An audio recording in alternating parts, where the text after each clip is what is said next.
Suatu tahun di masa Tabi-Tabi'in, kota Baghdad dilanda kekeringan yang begitu panjang.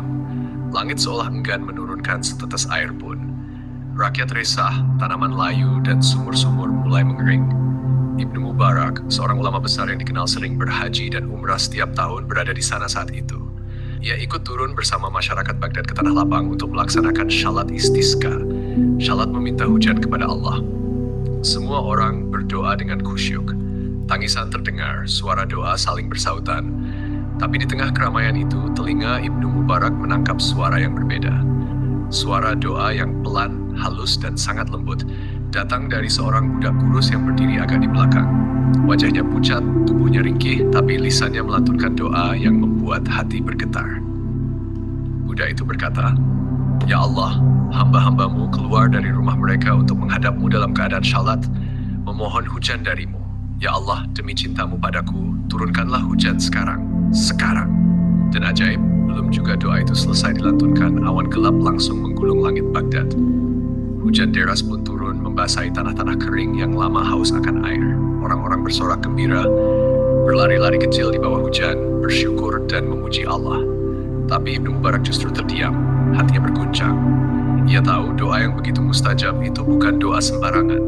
Siapa sebenarnya budak ini? Pikirnya. Ia pun diam-diam mengikuti budak itu dari kejauhan, sampai akhirnya si budak masuk ke sebuah rumah. Rupanya rumah majikannya. Karena hari sudah larut dan Ibnu Mubarak tak membawa uang, ia memutuskan pulang dulu. Tapi tekadnya bulat, besok budak itu harus ia bebaskan.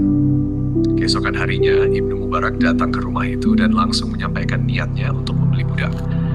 Tapi yang ditunjukkan kepadanya adalah budak-budak muda yang sehat, tegap, dan kuat. Semuanya tampak hebat, tapi bukan yang ia cari. Ia pun bertanya, masih ada budak yang lain?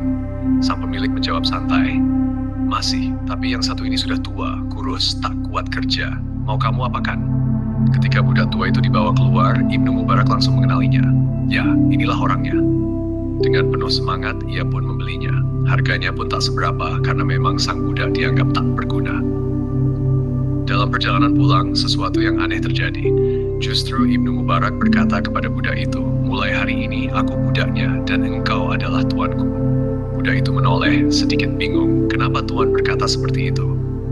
Ibnu Mubarak pun menceritakan semuanya tentang doa istisqa, tentang hujan yang tiba-tiba turun, dan tentang betapa ia yakin bahwa budak ini adalah kekasih Allah. Budak tua itu terdiam, matanya tampak berkaca-kaca. Lalu dengan lembut ia meminta, "Tuan, izinkan saya salat dulu di masjid." Ibnu Mubarak mengiyakan. Ia hanya bisa memperhatikan dari jauh saat sang budak berdiri di mihrab masjid, khusyuk dalam salatnya. Lalu setelah sujud panjang, budak itu berdoa lirih, tapi terdengar oleh Ibnu Mubarak, "Ya Rab, sesungguhnya rahasia antara aku dan engkau telah terbuka. Maka, ambillah aku, cabutlah nyawaku menujumu." Ia lalu berbaring menghadap kiblat. Bibirnya mengucap syahadat.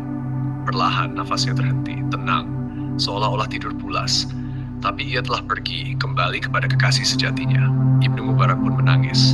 Ternyata di balik tubuh kurus yang tak dianggap tersembunyi kekasih sejati Allah.